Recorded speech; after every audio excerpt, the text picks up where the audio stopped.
वो इस प्रश्न में कहते हैं कि यदि 1 ओम 2 ओम 3 ओम, अब देखिए प्रतिरोध दे रखे हैं, लिखेंगे R1 इक्वल टू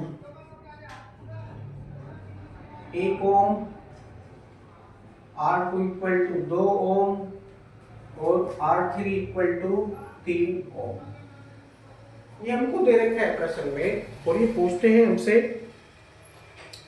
3 प्रतिरोध दिए गए हैं तो आप इन्हें किस प्रकार संयोजित करेंगे कि तुल्य प्रतिरोध। अब देखिए 4 खंड बना रखे हैं इस प्रश्न में। नंबर 1 में पूछते हैं 11/3 ओम हो जाए, सेकंड 11/5 ओम हो जाए, थर्ड 6 ओम हो जाए और 4 में पूछते हैं कि 6/11 ओम प्राप्त हो। ठीक है, तो तुल्य प्रतिरोध ये प्रश्न हम पहले भी कर चुके हैं संधारित्र वाले में। संधारित्र वाला जो लेसन था इसमें भी हम कर चुके थे, है ना। 3 4 5 हमको संधारित्र दे रखे थे, वो हमसे पूछा जा सकता था, गया था वहां पर कि इन्हें किस प्रकार संयोजित करें। किस प्रकार संयोजित करने का मतलब है किस क्रम में इनको जोड़े कि तुल्य धारिता हमको इतनी इतनी प्राप्त हो। अब यहाँ पर प्रतिरोध वाला लेसन है तो प्रतिरोध दे रखे हैं R1 R2 R3, तीनों की अलग अलग वैल्यू 1 ओम 2 ओम 3 ओम है। पूछा जाता है हमसे कि उनको किस प्रकार संयोजित करें या किस क्रम में जोड़ें कि उनका तुल्य प्रतिरोध हमको 11/3 ओम प्राप्त हो। ठीक है, तो लिखेंगे पहली कंडीशन जो फर्स्ट स्टेप है इसका, वो लिखेंगे तुल्य प्रतिरोध। तुल्य प्रतिरोध कितने ओम है, R करके आप इसको दर्शा लीजिए। R इक्वल टू 11/3 ओम प्राप्त करने के लिए 11/3 ओम प्राप्त करने के लिए, अब इसको करने का कोई सूत्र नहीं होता है तो इसमें तुक्का मानना पड़ेगा। तुक्का यदि फिट हुआ तो आंसर हमारा सही है और यदि तुक्का फिट नहीं हुआ, अब देखते हैं कौन कौन से क्रम में जोड़ेंगे। ऊपर के जो दोनों प्रतिरोध है R1 और R2, इनको हम समांतर क्रम में जोड़ देते हैं। यह आपका 1 ओम, नीचे वाला मान लीजिए ये 2 ओम हो जाता है। अपने हिसाब से हम जोड़ रहे हैं इसको, क्योंकि इनको करने का कोई सूत्र तो होता नहीं है। अब इनके श्रेणी क्रम में मान लीजिए हम 3 ओम का प्रतिरोध जोड़ देते हैं, 3 ओम का। ठीक है, कुछ इस तरह से ये चित्र आपका हो जाएगा। ये बिंदु ए हो जाता है आपका, ये बिंदु बी हो जाता है। अब यदि बिंदु ए व बी के बीच में हम तुल्य प्रतिरोध ज्ञात करें तो हमको क्या प्राप्त होता है, 1 ओम और 2 ओम कौन से क्रम में है, समांतर क्रम में है। तो इनका प्रतिरोध यदि हम ज्ञात करेंगे तो क्या प्राप्त होगा, 1/1 प्लस 1/2। ये कितना हो गया, एक ये है और आधा ये, कितना हो गया 1.5। उसको क्या लिख सकते हैं हम, 3/2 लिख सकते हैं, 3/2 लिख सकते हैं। पलट लेंगे तो R डैश इक्वल टू क्या प्राप्त होगा, 2/3, यानी इनके स्थान पर 2/3 ओम का प्रतिरोध हम लगा सकते हैं। अब दूसरा वाला क्या है, 3 ओम का प्रतिरोध हमने इसके श्रेणी क्रम में जोड़ा है तो क्या करेंगे, तुल्य प्रतिरोध ज्ञात करने के लिए प्लस में 3 ओम और कर देंगे। ठीक है, डायरेक्टली यदि हम ऐसा करेंगे तो क्या प्राप्त होगा, 3 3 9 और 2 11, 11/3। ये R डबल डैश की वैल्यू आ जाती है 11/3 ओम, या केवल R आप इसको कर लीजिए क्योंकि तुल्य प्रतिरोध को हमने R से दर्शाया है। तो 11/3 ओम हमको प्राप्त हो गया। इसका मतलब क्या हुआ कि हमारा जो तुक्का था वो काम कर गया, तुक्का काम कर गया। तो 1 ओम का और 2 ओम का प्रतिरोध हम कौन से क्रम में जोड़ेंगे, समांतर क्रम में।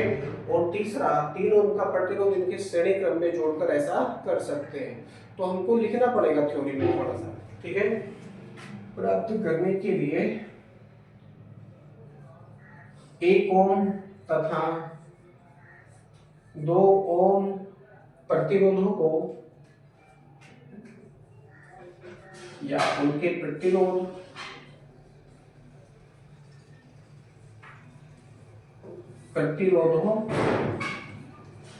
को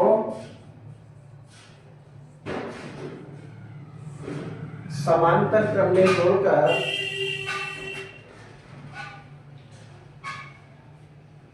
समांतर क्रम में जोड़कर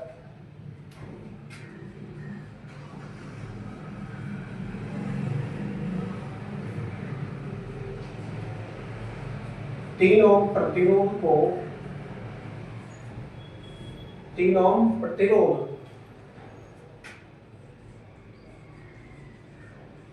उनके श्रेणी क्रम में जोड़ेंगे।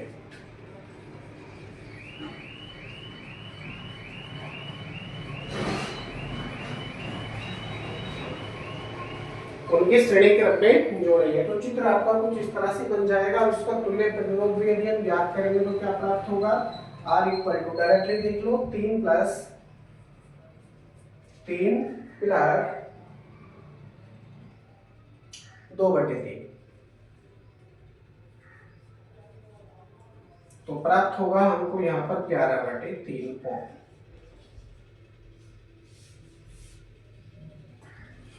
ओके, तो ये पहला खंड का आंसर आपको प्राप्त हो जाता है।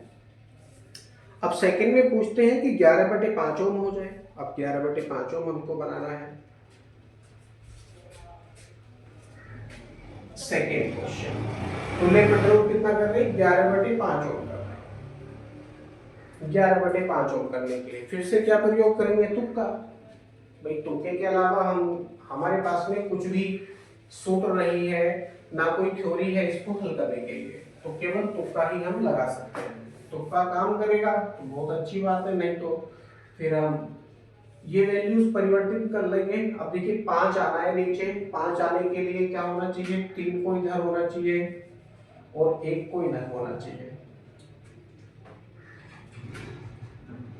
ये हो गया हमारा 1 ओम और ये हो गया हमारा 3 ओम। ठीक है, अब जरा हम इसको कर लेते हैं। 2 और 3 ओम कौन से क्रम में लगाए हैं, हमने समांतर क्रम में लगाए हैं। तो इनका तुल्य प्रतिरोध कितना हो जाएगा, 1/r dash equal to 1/r dash equal to 1/2 plus 1/3। LCM लेंगे तो 6 आ जाएगा, ऊपर 2 + 3 हो जाएगा, ऊपर 2 + 3 करेंगे तो प्राप्त होगा हमको r डैश इक्वल टू 6/5। तो नीचे क्या आ गया, 5 आ गया। ठीक है, ये तो हमको प्राप्त हो गया। अब इसके 1 ओम का जो प्रतिरोध है हमने इसके श्रेणी क्रम में लगा रखा है, तो इन सब का तुल्य प्रतिरोध यदि हम याद करेंगे तो प्राप्त होगा 1 + 6/5। 1 + 6/5 तो 5 ही कम, 5 और 6 11/5, यानी जो हमारा तुक्का है वो काम कर रहा है। R इक्वल टू 11/5 हो। अपने हिसाब से आप इन सभी प्रतिरोधों को जोड़कर कैलकुलेशन कर लीजिए। जिस भी क्रम में आपको आंसर प्राप्त हो जाए वो सही है, अन्यथा गलत है। तो हमने क्या क्या किया है, 2 ओम और 3 ओम के प्रतिरोध को समांतर क्रम में जोड़ा है। 3 ओम तथा 2 ओम के प्रतिरोधों को समांतर क्रम में जोड़कर तथा अब क्या बचा, 1 ओम प्रतिरोध बचा। 1 ओम प्रतिरोध उनके श्रेणी क्रम में जोड़ेंगे। जब हम ऐसा करेंगे तो हमको क्या प्राप्त होगा, तुल्य प्रतिरोध 11/5 ओम प्राप्त हो जाएगा। ओके, यहाँ आने के पश्चात ये सेकेंड क्वेश्चन भी आपका कंप्लीट हो जाता है। अब थर्ड क्वेश्चन है, वो कहते हैं इसमें कि तुल्य प्रतिरोध 6 ओम हमको प्राप्त हो। क्वेश्चन नंबर 3, तुल्य प्रतिरोध कितना प्राप्त करना है, 6 ओम प्राप्त करना है। अब देखिए 6 ओम तुल्य प्रतिरोध प्राप्त करने के लिए 1 ओम 2 ओम 3 ओम को सीधा सीधा श्रेणी क्रम में जोड़ देंगे। कौन से क्रम में, श्रेणी क्रम में। अब जब हम श्रेणी क्रम में इनको जोड़ेंगे, मैं नीचे का पूरा साफ कर देता हूं।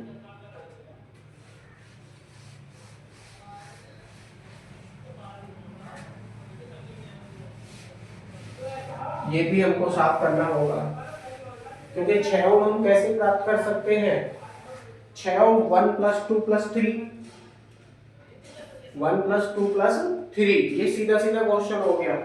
क्योंकि सूत्र क्या होता है, R = R1 + R2 + R3, यानी R = 1 + 2 + 3, तो 3 और 2 5 और 1 6 ओम प्राप्त हो जाएगा। अब ये सूत्र कौन सा है, श्रेणी क्रम का, तो सभी को क्या करेंगे, श्रेणी क्रम में जोड़ देंगे। तो प्राप्त करने के लिए तीनों प्रतिरोधों को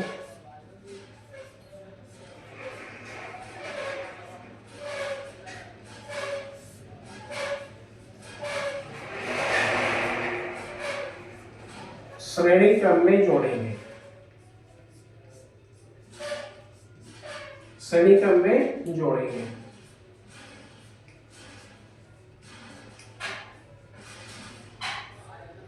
ओके, जब हम श्रेणी क्रम में जोड़ेंगे तो क्या प्राप्त होगा, अब जरा इसका चित्र भी हम बना लेते हैं। ये पहला प्रतिरोध हो गया, ये दूसरा प्रतिरोध हो गया, ये तीसरा प्रतिरोध हो गया, ये बिंदु बी हो गया आपका और ये बिंदु ए हो गया आपका। ओके, यदि हम बिंदु ए व बी के बीच में तुल्य प्रतिरोध याद करेंगे तो क्या प्राप्त होगा, ये वैल्यू आपकी 1 ओम, ये वैल्यू आपकी 2 ओम, ये वैल्यू आपकी 3 ओम।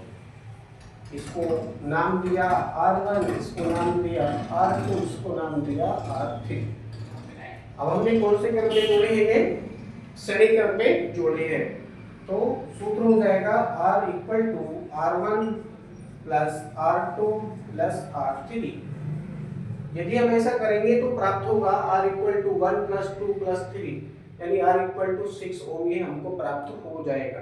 तो 1 ओम, 2 ओम, 3 ओम से तुल्य प्रतिरोध 6 ओम प्राप्त करने के लिए तीनों प्रतिरोधों को श्रेणी क्रम में जोड़ देंगे। ठीक है, तो हमको तुल्य प्रतिरोध उन सबका 6 ओम प्राप्त हो जाएगा। ओके, यहाँ आने के पश्चात ये भी आपका खंड कंप्लीट हो जाता है। नेक्स्ट क्वेश्चन है, वो इसमें कहते हैं 6/11 प्राप्त हो। तुल्य प्रतिरोध कितना, 6/11। ये क्वेश्चन बिल्कुल ही अलग कर दिया उन्होंने।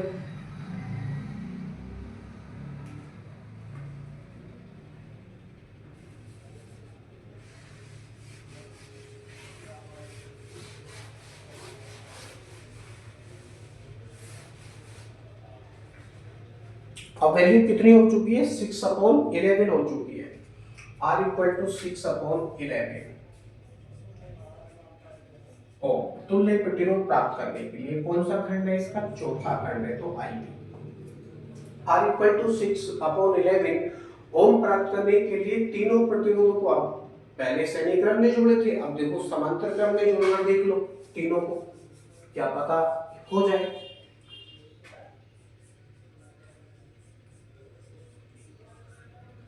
अगर आंसर हमारा सही प्राप्त होता है तो बहुत अच्छी बात है, नहीं तो हम आगे पीछे वैल्यूज करके देखेंगे, कोई और क्रम में उनको जोड़कर देखेंगे।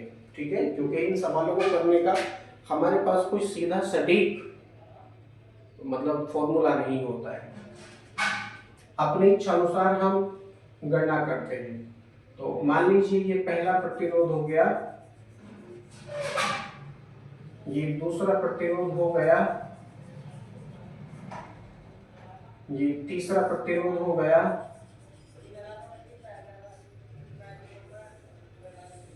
कौन से क्रम में जोड़ रहे हैं, सबको समांतर क्रम में जोड़ रहे हैं। तो चित्र आपका कुछ इस तरह से बन जाएगा।